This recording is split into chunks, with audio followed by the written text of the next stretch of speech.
नमस्कार। National movement for old pension scheme Odisha परिवार तरफ आपण को समस्त को आज दीपावली हार्दिक अभिनंदन।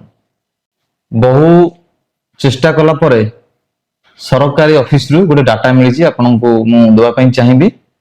राज्य रे एबे कार्यरत अछंती 4,49,862 सरकारी कर्मचारी जे माने कि रेगुलर कर्मचारी तन्मध्यरु 3,10,658 कर्मचारी होचंती ओल्ड पेंशन धारी आउ जे बाकी रहिले 1,09,111 कर्मचारी होचंती ओल्ड पेंशन परिषदभुक्त।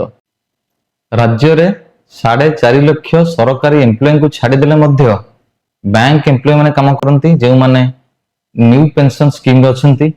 हमर रेलवे कर्मचारी जे माने न्यू पेंशन स्कीम रे अछंती।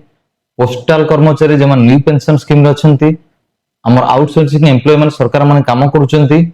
अन्य सरकारी एम्प्लॉय या सरकार पई काम करथिबे सदस्य मानकु मु अनुरोध करिवि आज दीपावली रे प्रतिज्ञा नबा किपरि हमर राज्य रे ओल्ड पेंशन को लागू करिबा। हमर संगठन national movement for old pension scheme Odisha दीर्घ 7 वर्ष हेलानी ओडिशा रे विभिन्न कार्य मान करी करी आसुची। आर किंचित दृश्य आपण आसंता वीडियो देखि परिबे। किंतु मु आपण मान अनुरोध करिवि गोटे बड़ संगठन मजबूत सेति बेले हो जते बेले आपण माने समस्त जोग देबे।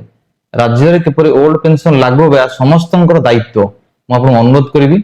आपण वीडियो जे मान अछंती आम राज्य कर्मचारी समस्त पहुंचातु और समस्त को अनुरोध करंतु आमर संगठन में तुरंत जोग दियंतु।